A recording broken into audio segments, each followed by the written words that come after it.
2024년 9월 1일 9월 첫 주 주일 예배를 드리겠습니다. 사도신경으로 신앙 고백하시겠습니다. 나는 전능하신 아버지 하나님 천지의 창조주를 믿습니다. 나는 그의 유일하신 아들 주 예수 그리스도를 믿습니다. 그는 성령으로 잉태되어 동정녀 마리아에게 나시고 분들베들에게 고난을 받아 십자가에 박혀 죽으시고 지 사흘 만에 죽은 자 가운데서 다시 살아나셨으며 하늘로 오르시어 전능하신 아버지 하나님 편에 앉아 계시다가 거기로부터 살아있는 자와 죽은 자를 심판하러 오십니다. 나는 성령을 믿으며 거룩한 공교회와 성도의 교제와 죄를 용서받는 것과 몸의 부활과 영생을 믿습니다. 아멘. 찬양하시겠습니다. 주의를 큰 능력 있도다 남 믿네 그 이름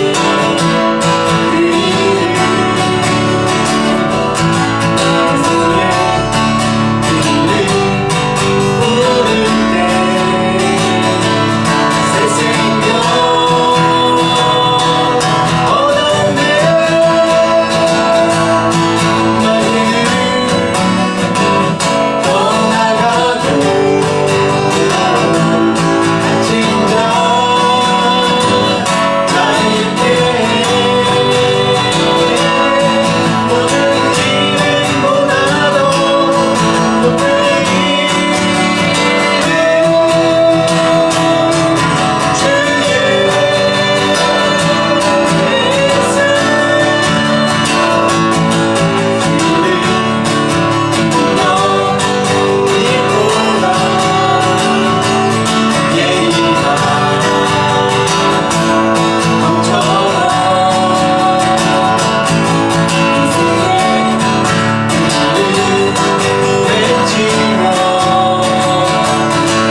우리가 중보하는 우리 인도 땅과 또 우리 중보하는 사역자들과 우리가 중보하는 그런 모든 영혼들을 위해서 또 우리가 그 가운데 모든 사단의 그런 유혹과 방해와 그 위에 서신 하나님의 이름 예수 그리스도의 이름을 찬양하면서 이 세상 권세, 이 세상의 모든 우리를 혼자 파괴하고 유혹하고 우리를 넘어뜨리는 모든 권세를 무너뜨리게 하시는 멸하시는 예수 그리스도를 찬양하면서 좀 사단을 대적하는 기도로 합시다. 하나님 아버지 예수 그리스도의 이름을 높입니다. 권세가 하나님 이 세상의 모든 권세가 우리 가운데 있다. 우리 무너뜨리려고 하고 두려움 가운데 빠지고 하나님 우리를 좌절시키고 하나님 우리의 주권과 또한 이 상황을 무너뜨리기도 합니다. 하나님 내가 다시 예수 그리스도를 합니다. 이 모든 나를 무너뜨리려고 하나님 나의 하나님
모든 영광과 찬양은 받기 합당하신 예수님 주님을 찬양합니다.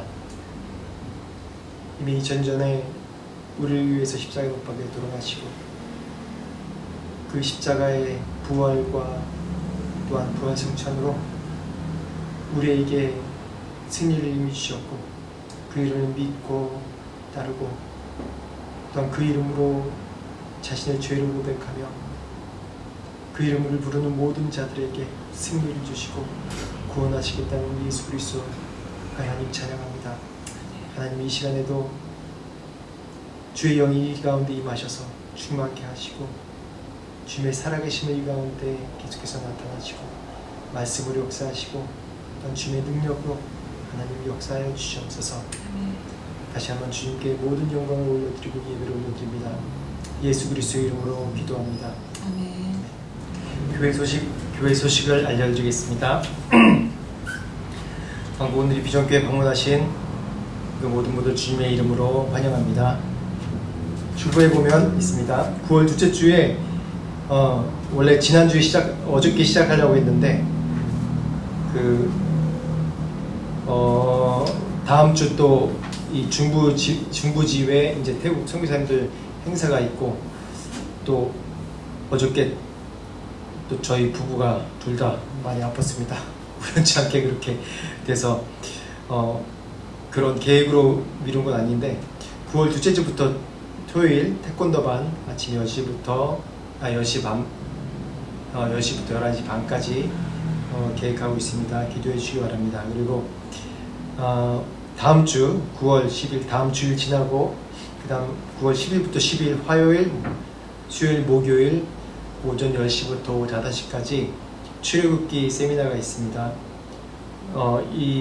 지금 이제 신청을 많이 안 하셨는데 이 시간들 많이 신청할 수 있도록 필요한 저 말씀에 갈급한 분들이 많이 신청할 수 있도록 위해서 좀 기도해 주시기 바랍니다. 그리고 이제 라차파 대학에서 태권도 클래스가 열릴 수 있도록 계속 기도하고 있습니다. 그냥 단순히 비자 문제뿐만 아니라 이 태국 젊은이들에게 전도할 수 있는 그런 문이 열릴 수 있는 그 접촉점이기 때문에 또 이 시간들을 통해서 또 라차파 대학의 문이 열릴 수 있도록 위해서 좀 기도해 주시기 바랍니다. 그리고 이제 중보기도 제목이 계속 있습니다. 중보기도 제목 이제 새벽 기도회 때마다 계속 기도하는데 마지막에 이제 하나 더 추가가 됐습니다. 인도 푸네 지난주 월요일부터 인도 푸네에서 그 CNI 북인도 교회 총연합회 소속 이제 지방에 있는 시골에 있는 목사님들 한 18분이 합숙훈련을 합니다. 그리고 섬기는 이제 IGM 선교회 그 선교사님들과 또 강사와 또 그 모든 잘 지내실 수 있도록 기도해 주시고 오늘 비전교회 또 태국 현지교단 등록을 위해서 오늘 중보기도 나온 내용을 위해서도 같이 계속해서 이제 기도해 주시기 바랍니다. 그리고 찬송 하나 하시겠습니다. 찬송가 390장 동일찬송가 444장 찬양하시겠습니다. 예수가 거느리시니 즐겁고 평안하구나. 주야의 자고 깨는 것 예수가 거느리시네. 주나 항상 돌보시고 날 친히 거느리시네. 주나 항상 돌보시고 날 친히 거느리시네. 때때로 괴로움 당하면 때때로 기쁨 누리네. 풍파 중에 지키시고 평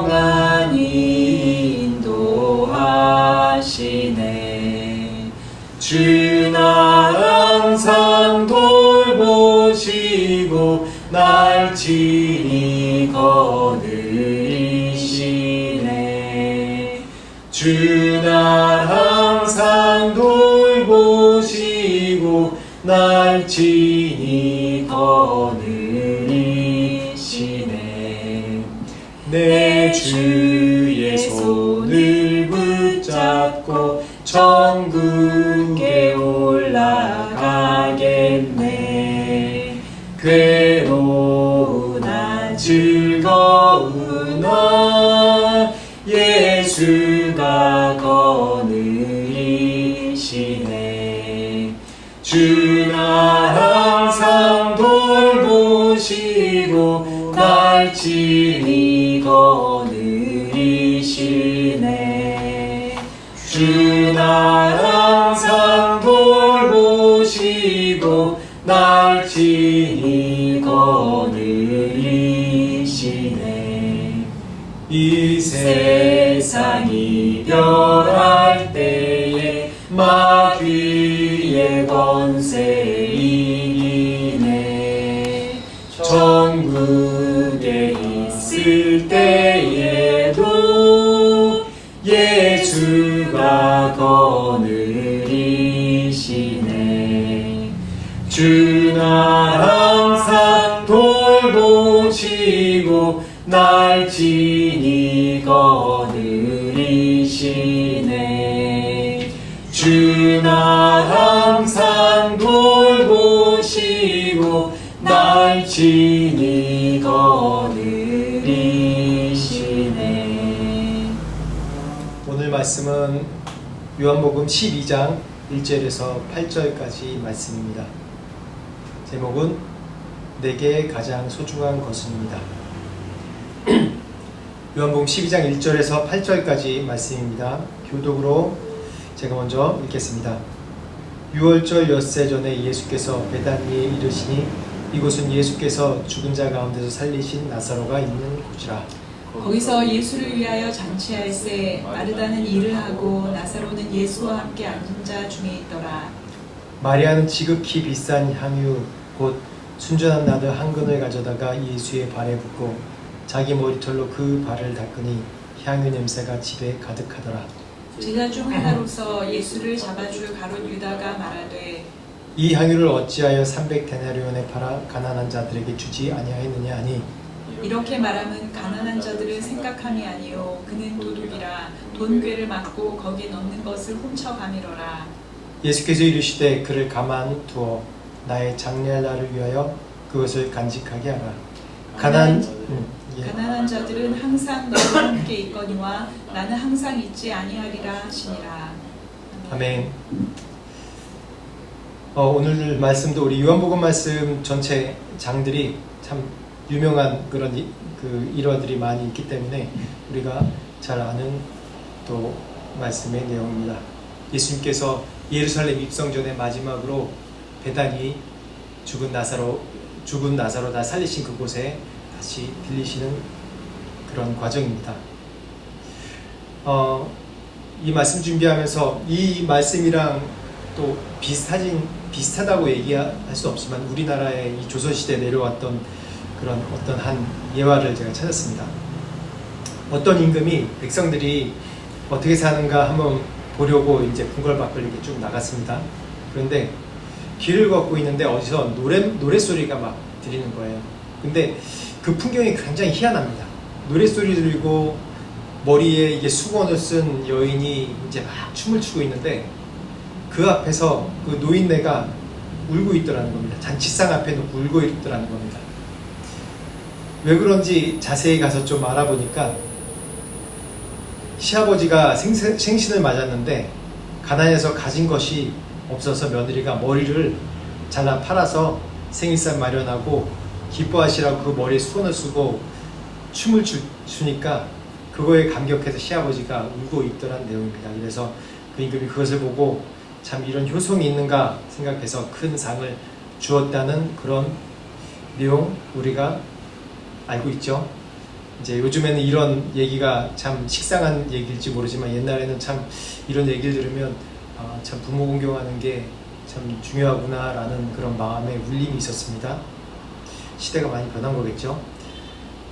그래서 이 장면만 봐도 참 이 예전의 시대와 지금 시대가 참 많이 달라졌구나. 지금 우리의 마음가짐이나 그런 모든 것들이 많이 달라졌구나라는 생각이 많이 들었습니다. 저도 이 예화를 생각하면서 참 식상하다.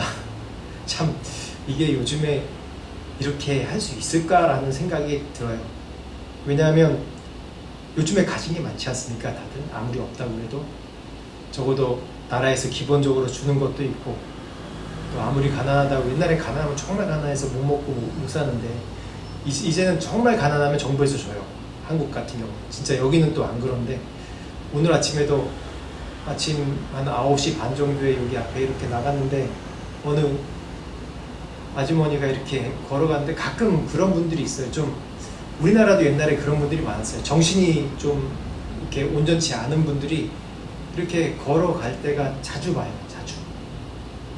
우리나라에서는 그런 경우를 많이 요즘에 못 보는데, 여기서는 오늘 아침에도 어느 아주머니가 아줌마 같아요. 근데 여기 앞에서 제가 유심히 봤던 게, 교회 앞에 뭘 이렇게 이제 교회 앞에서 뭘 이렇게 만지작만지작거리는 거예요. 그래서 뭔가 유심히 봤는데 또 옆으로 이렇게 지나가더니 보니까 좀 정신이 없으신 것 같아요. 저쪽 앞에 앉아가지고 이렇게 멍하니 바라보는데 정말 위험하다고 느끼는 게, 옷도 잘 걸치지 않고 있었어요. 그래서 저 상태로 다니면 안 되는데 라는 생각이 들더라고요. 근데 뭐 정신없이 여기저기 뒤지면서 또 이렇게 계시더라고요. 그런 거 보면서 우리나라는 참 많이 좋아졌구나, 우리 대한민국. 근데 아직도 이 태국 시내에 지금 이런 아직 돌봄받지 못하는 분들이 많이 있구나. 그래서 우리나라 사람들이 없다는 거는 지금 이제, 그래서 이 제가 예화, 조선시대 예화든 게 참 식상하게 느껴지는 겁니다. 이런 것들이. 이런 일이 있으면 동사무소 가서 얘기하면 혹시 잔치라도 차려줄 수 있을 텐데 그렇게 얘기하겠죠. 근데 이런 반면에 보면 현대인에게 있는 질병들이 있어요. 지금 질병이라고 얘기하죠. 그 정신병이라고 얘기하는데 그 질병 중에 하나라고 지금 얘기합니다. 특별히 뭐 정신병이라고 구분하지 않고 정신병이라면 좀 기분이 나쁘니까. 그 질병 중에 하나가 우울증이에요. 우울증에 뭐 여러 가지 원인이 있는데 뭐 과로가 대부분 있겠고, 그리고 너무 억압된 그런 상황 가운데 있기 때문에, 억눌린 상황 가운데 있기 때문에 그런 우울증이 있겠고, 또 자신의 존재가 무의미하다고 느껴질 때 그런 우울증이 온다고 합니다. 근데 이런 세 가지 경우를, 이 세 가지의 경우를 볼 때 발전한 사회일수록 이런 것들이 점점 더 많아지는 것 같습니다. 자연스럽게.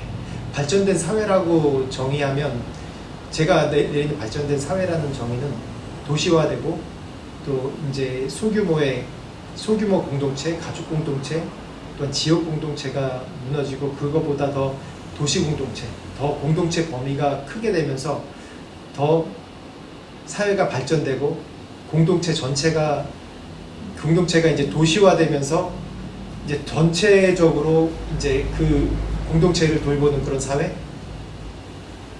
그게 좀 어떻게 보면 자본주의, 민주주의보다 좀 더 발전된 사회민주주의, 그러니까 제가 다 찬성하는 거 아니지만은 좀 잘 사는 사람들이 서로 돌아봐주고 그런 사회? 근데 그런 사회가 지금 형성되어 있진 않죠.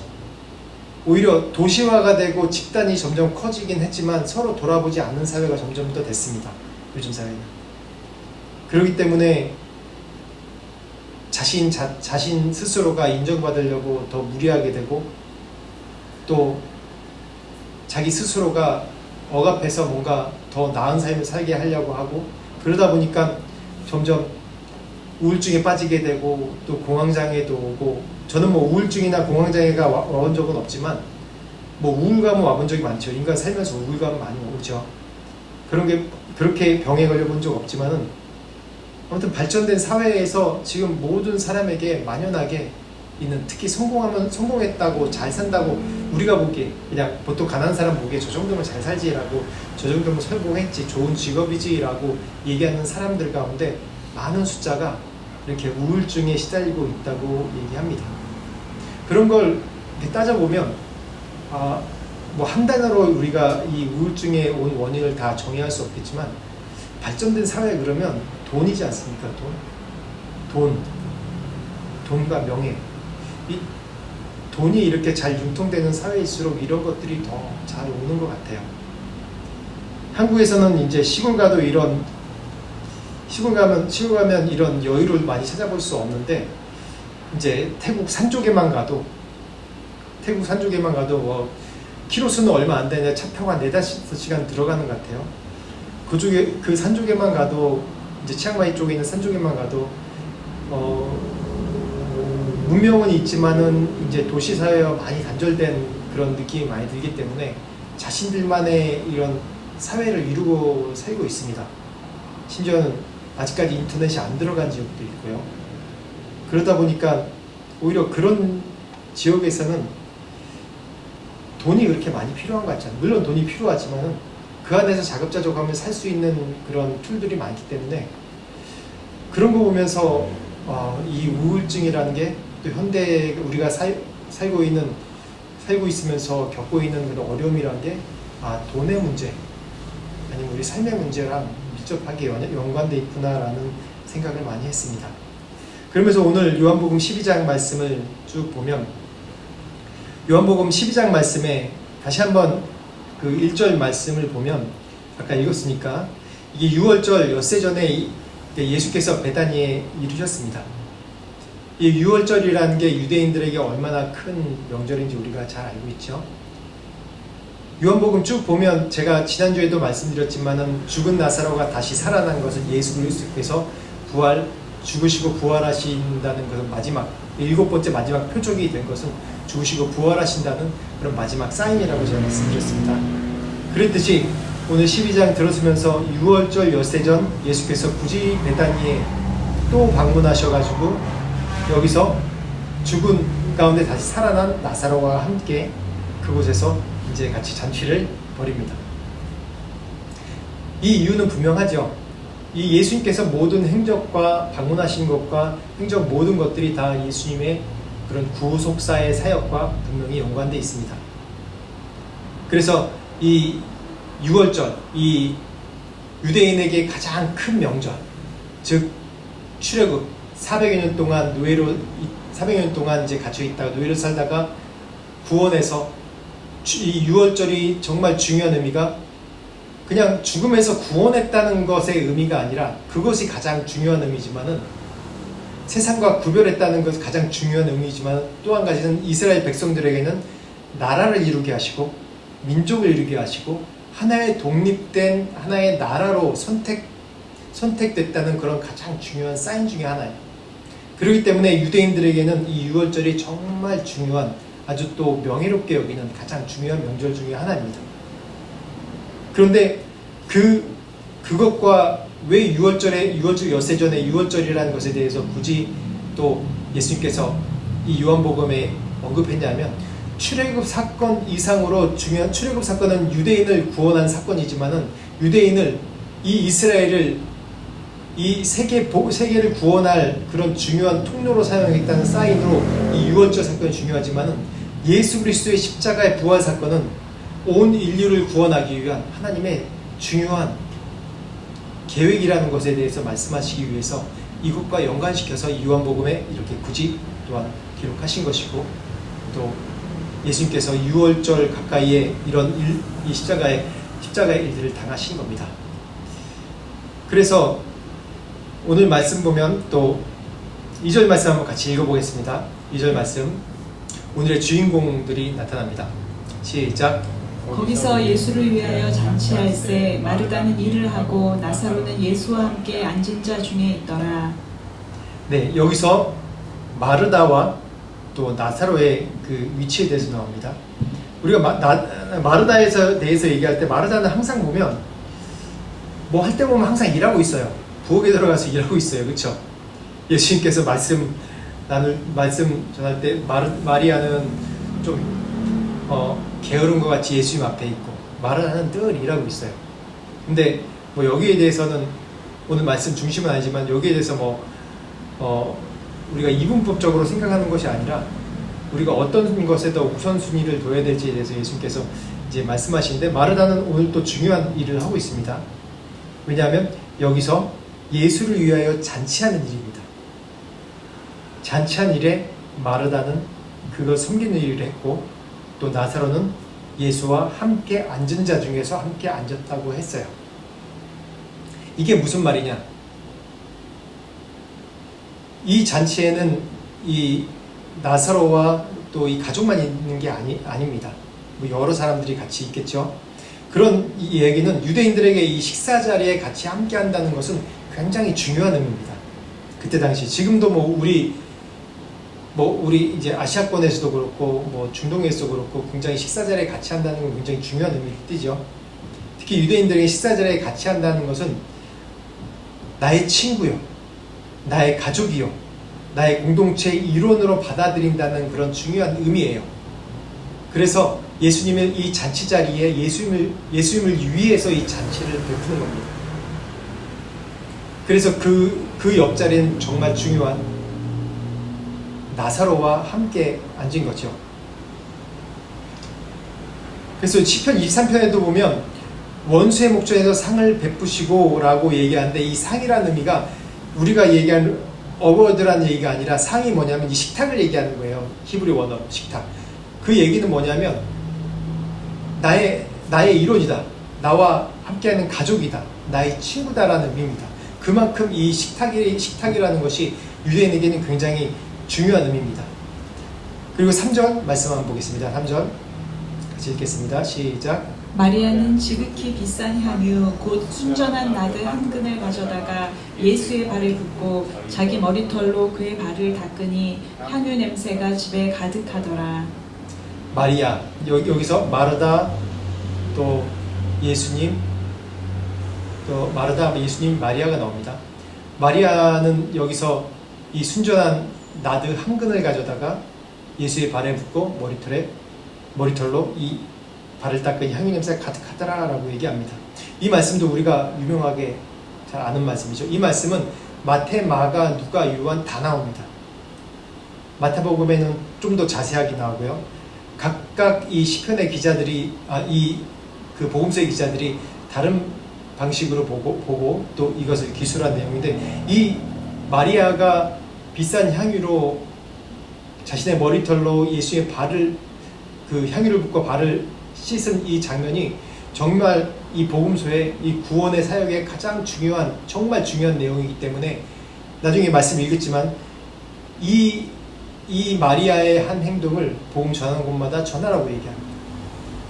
여기에 중요한 의미가 있어요. 물론 이 말씀을 우리가 더 깊이 얘기해 보면, 이 순전 나드 한 근이라는 게 여기서 그 다음에 이제 얘기 나오지만 300데나리온이에요. 300데나리온이라는 의미는 그때 당시 이 유대인의 월급이 일당이 얼마냐면 한 데나리온이, 하루 일해서 품삯으로 받으니 한 데나리온이니까, 이게 한 1년 그냥 먹고 자고 안 하고 이 돈만 모아놓은 돈이 이 300데나리온이라는 것이에요. 이게 얼마나 지금으로 얘기하면 가치 있는 것입니까?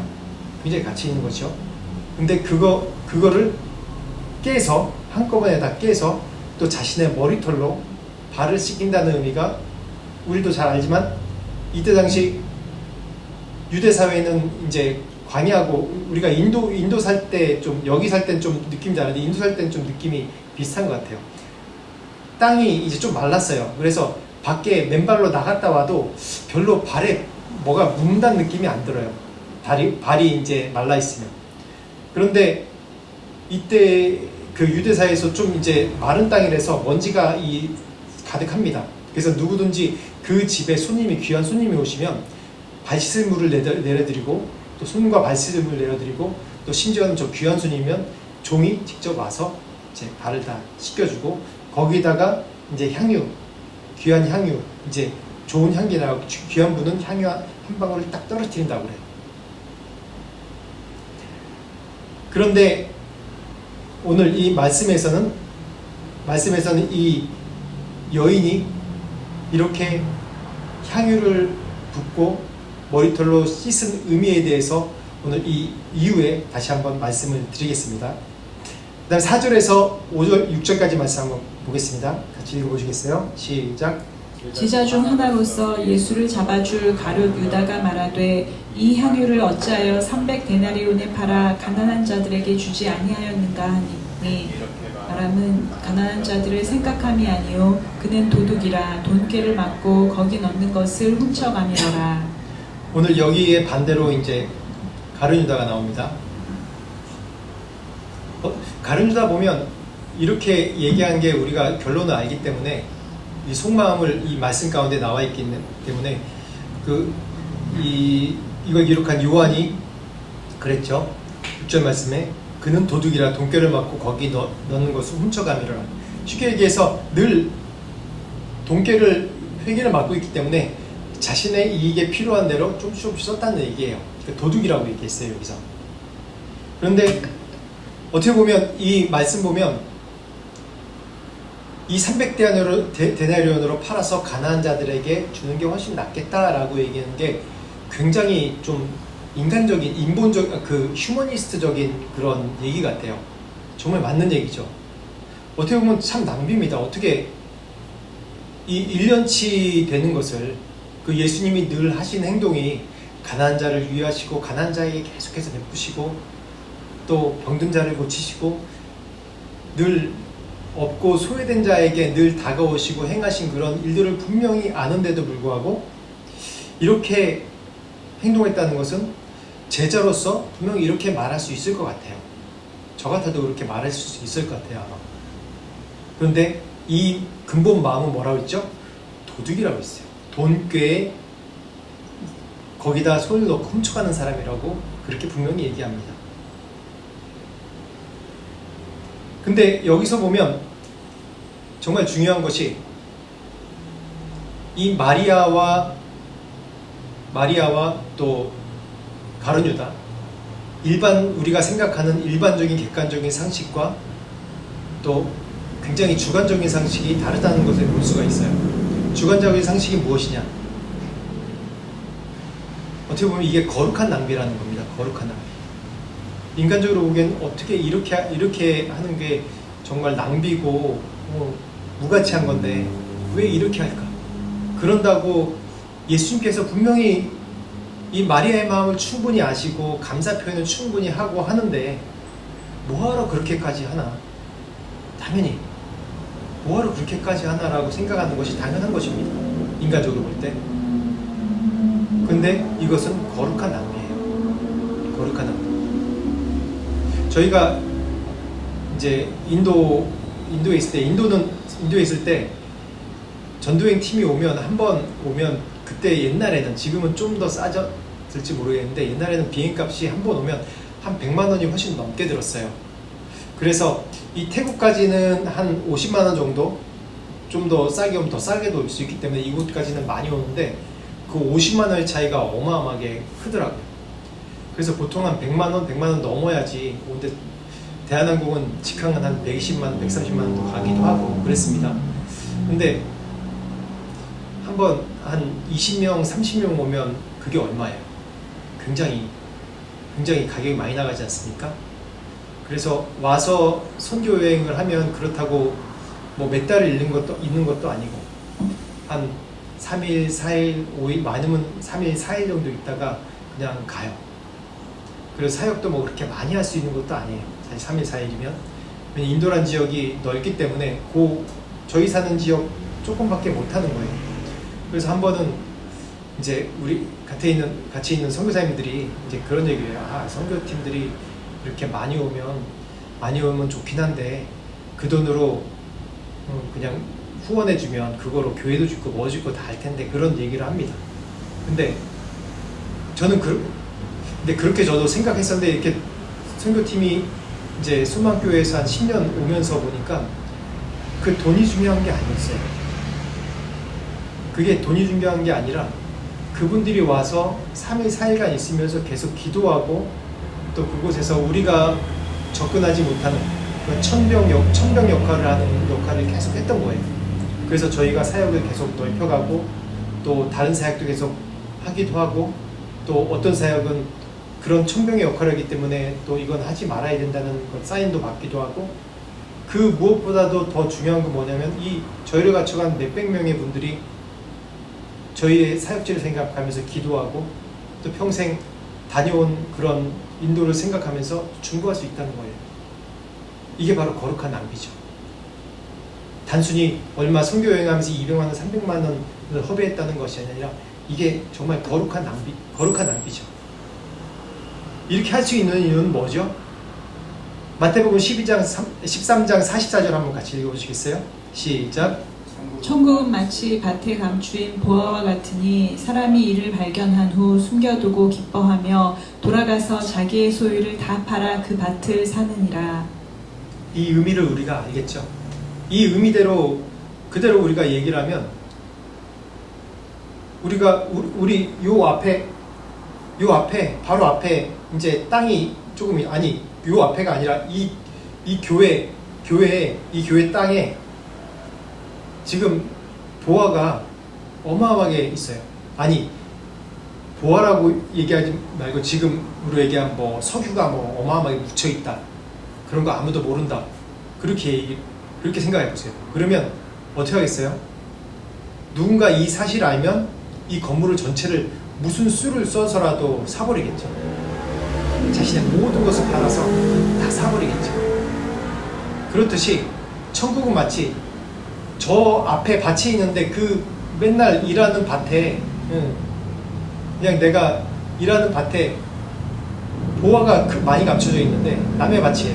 근데 그걸 알고 있으면 누구든지 다 그걸 가서 소유를 다 팔아서 그걸 산다는 얘기겠죠. 왜? 그곳에 있는 보화를 내가 가지면 더 많은 것을 얻을 수 있기 때문에 그런 거예요. 즉 이 얘기를 천국을 비유할 때 이 얘기를 하는데, 이 얘기는 바로 이 거룩한 낭비입니다. 이 세상의 것 어느 것도 바꿀 수 없는 가장 소중한 것, 가장 가치 있는 것이 무엇인가를 깨닫는 순간이 깨달은 자들만이 할 수 있는 행동이라는 것이에요. 그래서 오늘 우리 질문을 하면 오늘 말씀 제목처럼 내게 가장 소중한 것이 무엇입니까? 내게 가장 소중한 것이 무엇입니까? 살다 보면 내게 점점 소중한 것이 점점 늘어가는 것 같아요. 점점 늘어가는 것 같아요. 점점 소중한 것이 늘어가면 늘어갈수록 그것을 움켜쥐고 그것을 놓지 않으려는 내 안의 욕심이 점점 더 많아지겠죠. 모든 사람이 마찬가지입니다. 목회자고 선교사고 예외 아니에요. 다 마찬가지예요. 어렸을 때 아무것도 없을 때는 부모님 의지하기 때문에 내 소유가 없기 때문에 그냥 늘 걱정도 없고 기뻐요. 돈 좀 없으면 또 좀 아프면 부모님에게 쪼르륵 달려가면 되니까 의지할 대상이 있으니까 좋습니다. 그러니까 근심도 없고 걱정도 없고 밥 먹고 자고 일어나고 이러면 끝나요. 그런데 독립하고 내게 맡겨진 것이 있고 거기에 대한 성과가 점점 있고 그것에 대한 보상과 명예와 그런 것이 점점 주어지면서 내 네임밸류도 올라가고 내 위치도 올라가고 점점 내가 유지하고 움켜쥐어야 될 것들이 점점 더 늘어나고 많아집니다. 버리기 힘들어요. 버리기 힘들어요. 내게 가장 소중한 것이 무엇입니까?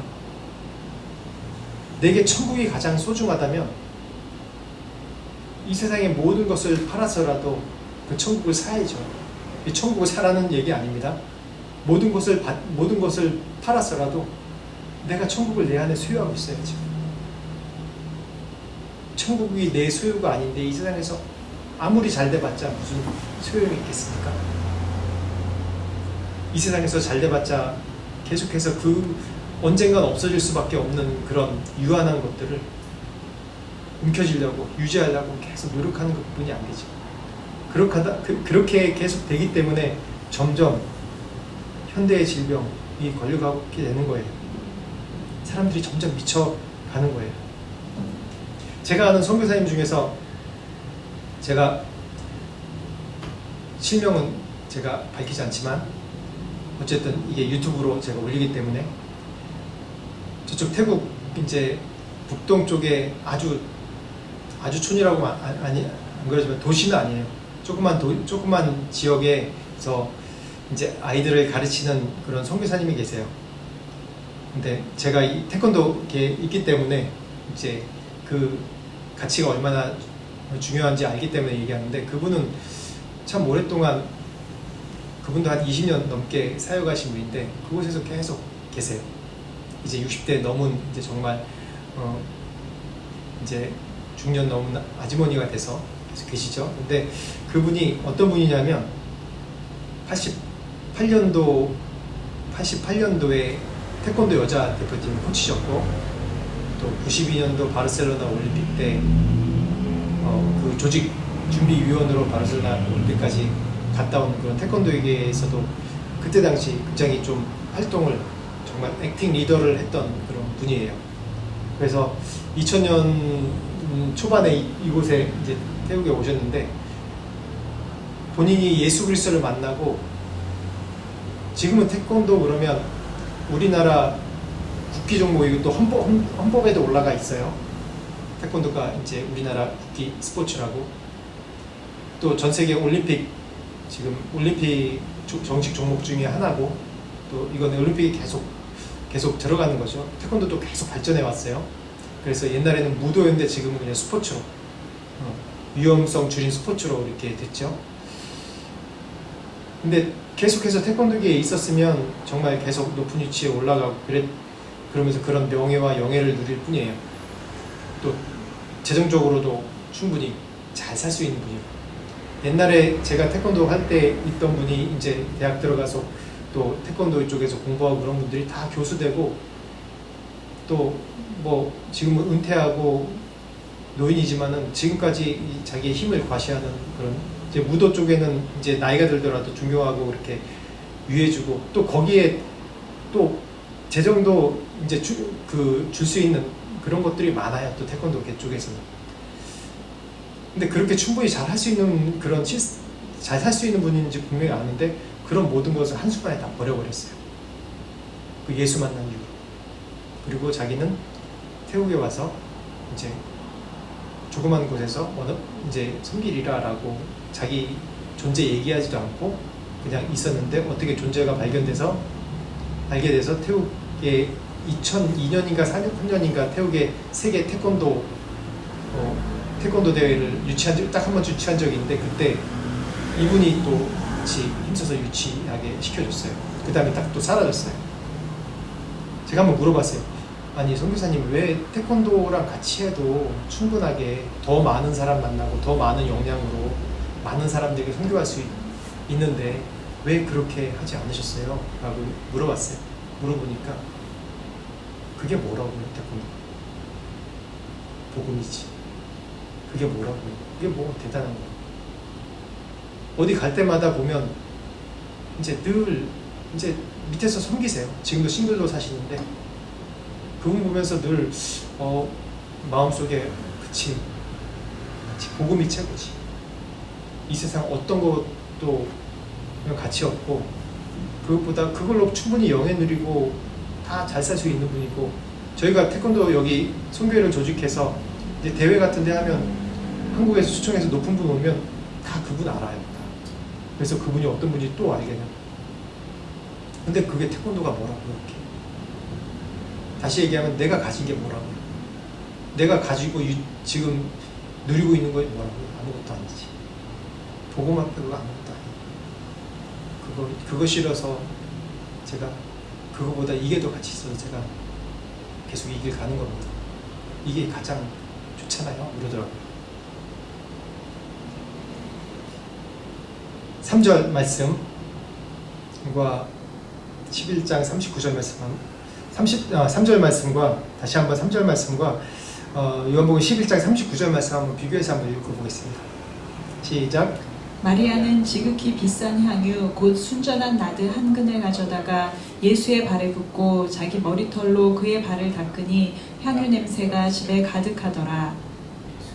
이르시되 돌을 옮겨 놓으라 하시니 그 죽은 자의 누이 마르다가 이르되 주여 죽은 지가 나흘이 되었음에 벌써 냄새가 나나이다. 3절 말씀에는 마리아의 그런 순전한 나드 한근으로 향유 냄새가 가득했고, 바로 전 11장 39절에는 어떻게 됐죠? 죽은 지 나흘이 다 되었음에 벌써 냄새가 나나이다. 죽음의 냄새죠. 죽은 지 나흘 벌써 냄새가 나나이다 라고 얘기합니다. 굳이 왜 11장 39절과 또 이 12장 3절에 마리아의 향유 이렇게 비교가 되냐면, 이게 우리의 예수님께서 이 땅에 오신 목적입니다. 우리가 사회는 발전돼 가고 있고 점점 우리가 잘 되는 것 같고 그렇지만은, 우리의 인간적인 노력과 인간적인 모습으로 계속 이루어가는 것은 점점 우리가 죽음으로 가고 있는 거예요. 죽음의 냄새가 계속 나는 겁니다. 근데 마리아의 이런 헌신, 자신이 가장 가치 있게 여기는 것이 무엇인지 이것을 깨고 주님 앞에 드릴 때, 세상 사람들은 비난해요. 낭비라고. 뭐 하는 거냐? 가치 없는 짓 하는 거냐? 비난할 수도 있습니다. 그렇지만은 이 향기가 쭉 퍼지는 겁니다. 온 세계 가운데 퍼지고, 또 이 향기가 지금 우리 살고 있는 이 세대까지 퍼지는 것 아닙니까? 그래서 4절, 5절, 7절 말씀 한번 다시 한번 보겠습니다. 시작. 제자 중 하나로서 예수를 잡아줄 가룟 유다가 말하되, 이 향유를 어찌하여 300데나리온에 팔아 가난한 자들에게 주지 아니하였느냐 하니, 예수께서 이르시되 그를 가만두어 나의 장래할 날을 위하여 그것을 간직하게 하라. 제가 7절 말씀만 읽을 수 있었는데 굳이 이걸 비교했습니다. 가룟 유다와 또 비교하려고요. 가룟 유다는 다시 얘기하지만 가난한 자에게 주라라고 얘기하는, 주면 더 낫지 않나 라고 얘기했는데, 예수는 여기에 대해서, 이제 향유에 대해서, 이 향유를 부은 마리아에 대해서 뭐라고 얘기하십니까? 나의 장래한 날을 위해서 그것을 간직하게 하라 라고 얘기합니다. 이 두 가지로 비교를 할 수 있죠. 무엇이 가장 중요할까요? 우리의 삶에 무엇이 가장 중요할까요? 그래서 우리 예수 믿는 신앙의 원리는 세상의 원리대로 하면 안 되는 것 같아요. 세상의 논리대로 할 수 없는 것 같아요. 세상의 가치대로 하면, 그쵸, 가난한 자에게 다 나눠주고, 가난한 자에게 더 베풀고, 가난한 자를 위해서 하고, 구제가 정말 중요하지요. 우리 이 율법에도 구제가 정말 중요한 겁니다. 구제를 통해서 우리의 인간의 연약함, 자기 자신만을 위하는, 자기 중심적으로 하는 이기적인 그런 끊을 수 없는 이 죄악된 습관들을 끊고, 그냥 억지로라도 강제로라도 계속 구제를 통해서 하나님의 은혜를 나눠주심을 베푸는 거예요. 근데 어쩔 때 구제라는 것은, 구제라는 명목이지만 어쩔 때는 가난한 자에게 주는 것보다 더 우선시 되어야 될 것이 있습니다. 복음입니다. 전도죠. 전도. 7절 말씀에 나의 장래할 날을 위해 그것을 간직하라고 얘기했습니다. 그것을 좀 더 자세하게 볼까요? 제가 초반에도 얘기했지만 마태복음 20장 11절에서 13절입니다. 이거 똑같은 말씀인데 좀 더 뒤에 이것에 대해서 좀 설명 부분이 있습니다. 11절에서 13절 시작.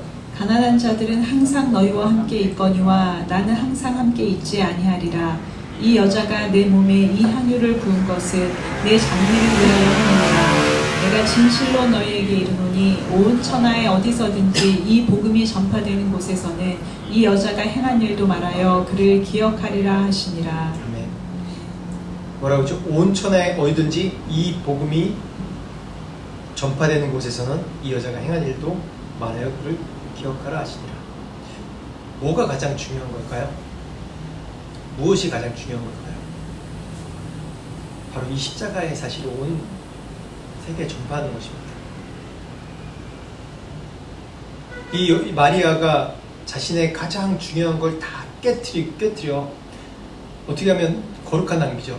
한 번에 이거를 조금씩 한 방울씩 떨어뜨리면 자기 죽을 때까지 귀한 손님 오실 때마다 쓸 수 있는 거를 갖다가 다 깨트려서, 세상적으로 얘기하면 미련하게 깨트려서 예수님께서 이렇게 다 부어버렸어요. 이게 정말 부어버리면 이제 깨트려 부어버리면 이 향유에 대한 가치는 그 사람한테 한 걸로 한 번에 끝나버립니다. 여러분 향수 부어봐서 알잖아요. 향수 좀만 뿌려야지 이게 가치가 있지. 이거 팍 깨버리면 순간 에이 그러고 말잖아요. 이걸 이게 다 끝나는 거잖아요. 향유 마찬가지잖아요. 이걸 주워 담을 수도 없고. 거룩한 낭비입니다. 거룩한 낭비. 우리가 또 이 말씀을 통해서 우리가 기억할 게, 내가 하나님께 재정으로 얘기할 때 100만 원 드리고 500만 원 드리고 1000만 원 드리고 1억을 드린다고 나에게 그것을 하나님이 100배로 채우실 거다. 돈으로. 그렇게 생각하시면 안 돼요. 그렇게 생각하시면 안 됩니다. 그러면 그 마리아가 한 행위대로 하면, 그럼 향유 한 근을 들였는데, 그러면 나중에 하나님이 뭐 100배니까 100근으로 돌려주시겠네요? 예수님이? 아니지 않습니까? 그게 아니잖아요. 보상을 바라고 하는 것이 아니라, 나에게 더 나은 보상이 뭐가 있어요? 천국이에요. 천국. 나에게 가장 가치 있는 것이, 내가 구원을 받고 천국에 갈 수 있다는 그 가치 하나 때문에 자신의 모든 것을 드릴 수 있는 겁니다. 우리에게 그런 선택을 하라는 거예요.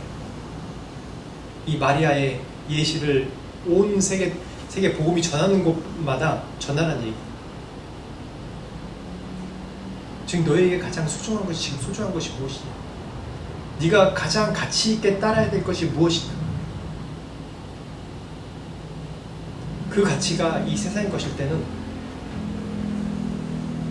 결코 평생 영원히 내가 잡을 수 없는 것을 잡는 겁니다. 재산도 그렇고요, 가족도 그렇고, 자식도 마찬가지입니다. 부부도 그렇고. 가장 중요한 건 하나님께 모든 걸 드릴 때 하나님께서 더 온전하게 하시고 또 영원한 축복으로 채워주시는 분입니다. 그 말씀 생각하면서 우리가 오늘 우리 말씀 생각하시면서 깨달은 것이 있다면 같이 한 목소리로 좀 먼저 기도합시다. 같이 주여 한번 부르고 같이 기도하겠습니다. 주여, 하나님 아버지 감사합니다. 하나님 오늘 말씀을 통해서 아버지 마리아가 드린 이 한 나드, 이 나드 한 근이 정말 얼마나 귀한 것인지, 이것이 바로 자신의 가장 소중한 것을 주님 앞에 드리는 그런 드림이 하나님 바로 밭에 감춘 보화를 얻는 것 같은 그런 천국을 소유한 그런 축복이 있습니다. 하나님 다시 한번 나의 모든 것 주님 앞에 드립니다. 하나님 내가 붙잡고자 하는 모든 걸 주님 앞에 내려놓습니다. 하나님 내가 가치 있게 여기고 내 중요하게 여긴 모든 걸 주님 앞에 내려놓습니다. 아버지 주님 앞에 뒤로 축복하시고 이끄시고 함께하여 주옵소서. 영원한 것으로 주님 축복하여 주옵소서. 함께하여 주시옵소서. 축복하시고 도와주시옵소서. 역사하여 주시옵소서. 아버지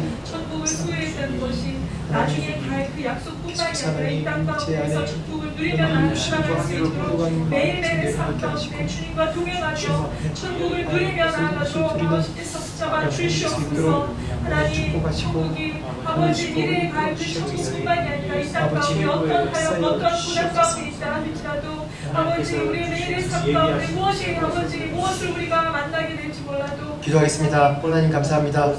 오늘 말씀을 통해서 우리가 가장 소중하게 여겨야 될 것이 무엇인지에 대해서 다시 한번 주님 앞에 기억해 봅니다. 하나님 이 세상에 우리가 붙잡으려고 했던 것 모든 걸 내려놓습니다. 이 세상에 지금 당장 내가 뭔가 붙잡으려고 했던 걸 모든 걸 내려놓습니다. 주님 무엇보다 주님의 십자가와 내게 주신 영생의 기쁨과 천국의 소망이 하나님 가장 가치 있음을 고백드립니다. 아버지 다시 한번 우리의 헌신, 나의 헌신 받으시옵소서. 그리고 축복하시고 늘 매일의 삶 가운데 천국의 기쁨을 누리는 삶이 될 수 있도록 인도하여 주옵소서. 지금은 우리 주 예수 그리스도의 은혜와 하나님 아버지의 무한하신 사랑과 성령님의 감화감동 역사하심이 천국의 기쁨을 누리며 이 세상에 있는 가치보다 천국의 가치로 살고자 하는 모든 자들에게 지금부터 영원토록 함께 하시기를 간절히 축원하옵나이다. 아멘.